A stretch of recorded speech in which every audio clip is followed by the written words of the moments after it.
ठीक है। तो अंदर में क्या है जमीन के, जैसे ये मान लो क्या पृथ्वी है ना, इसके अंदर तुमको क्या मिलेगा, जितना अंदर जाओगे उतना क्या मिलेगा तुमको, आग मिलेगा, ठीक है।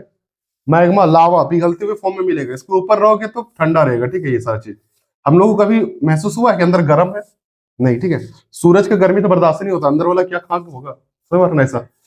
ऊपर से सूरज का आता है ना गर्मी, तो एसी लगा लेता है घर में, किसी दिन ये फूट के बाहर निकल गया ना पता चल जाएगा। तो यहाँ क्या रहता है, एकदम पिघलते हुए फॉर्म में लावा रहता है, तो ये निकलना चाहता है, कोई भी चीज क्या होता है निकलना चाहता है ना। कभी लोगों को पिंपल हुआ है, जहां से फूटना ना वहां से फूट ही जाएगा, ठीक है, देखिए, और वो बाहर निकल जाता है वो। तो ये सारी चीज होता है, ये भी क्या देखता है कि कहाँ से मेरा बन रहा है बढ़िया से निकलने का। तो जहां देखा जमीन कमजोर, क्या हो जाएगा, वहां से निकल जाएगा। तो ये देखो मान लो ऐसे निकला और ये क्या बना दिया, पहाड़ बना दिया, ठीक है। और यही पहाड़ है, यहाँ से क्या निकल रहा है, लावा निकल रहा है, सब यहाँ पे जाके बैठ जा रहा है, ठीक है, ऊंचा हो जा रहा है। तो ये जब बनता है ना, उसको क्या कहते हैं हम लोग, अग्नीय सेल कहते हैं। जो भी है सब सेलों में ही विद्यमान रहता है, जितना खनिज है ना सब सेल में ही विद्यमान है, सब पत्थरों में ही मौजूद है, ठीक है।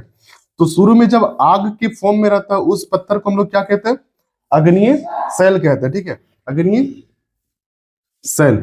उसके बाद अग्नीय सेल के ठंडा होने पर, ठीक है, एक परत जम जाता है ना, उसको हम लोग क्या कहते हैं, कायांतरित। क्या करता है ये अपना कायांतरित, मतलब होता है ना, काया मतलब होता है अपना ढांचा, और अंतरित मतलब होता है बदल लेना, ठीक है। तो ये आग था शुरू में, अब बदल के क्या बन गया, चट्टान। तो अपना काया बदला ना, तो उसको हम लोग क्या कहते हैं, कायांतरित।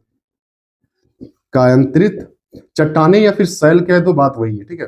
तो अग्नीय सेल शुरू में था, उसके बाद क्या बनने लगा, धीरे धीरे अपना रूप चेंज करके कायांतरित। अब सुनो, जब आग निकला होगा ना, तो कहीं ना कहीं ऐसा रहा होगा कि कहीं गैप छूट रहा होगा, हाँ कि ना, ये गैप छूट रहा होगा, और इन गैपों में क्या भर गया होगा, ये सब खनिज वगैरह का जो शुरू का रूप होगा ना, वो भर गया होगा। धीरे धीरे ठंडा होते होते यहाँ बताओ ऑक्सीजन जा रहा होगा, नहीं, ऑक्सीजन के अब्सेंस में यहाँ क्या हो रहा होगा, रिएक्शन, और क्या बनाता होगा, यहाँ मान लो हीरा बन गया, ठीक है, यहाँ झारखंड में कोयला बन गया, मान लो झारखंड, ठीक है, यहाँ क्या बन जाएगा, कोयला बन जाएगा। ऐसा ऐसा करके क्या हो जाता है, खनिज भर जाता है। कायांतरित चट्टानों में जो गैप होता है ना, उसी में क्या रहता है, बसता है, खनिज बसता है, ठीक है। तो ये कायांतरित हो गया। उसके बाद होता है अवसादीय। अवसादीय इसी का फिर रूप आएगा, देखो अभी चट्टान था, अब इस पे क्या पड़ेगा, पानी पड़ेगा ना, ये पृथ्वी से तो बाहर नहीं ना है, पानी पड़ेगा, धूप पड़ेगा, और पानी और धूप पड़ने से कोई भी चीज क्या होता है, कमजोर होता है ना, कमजोर हो जाएगा। फिर चट्टानों में क्या आएगा, दरार आएगा, टूटेगा, फटेगा, और वही जब टूटता फटता है, क्षति हो जाता है, उसका नाम क्या पड़ जाता है, अवसादीय चट्टान, ठीक है।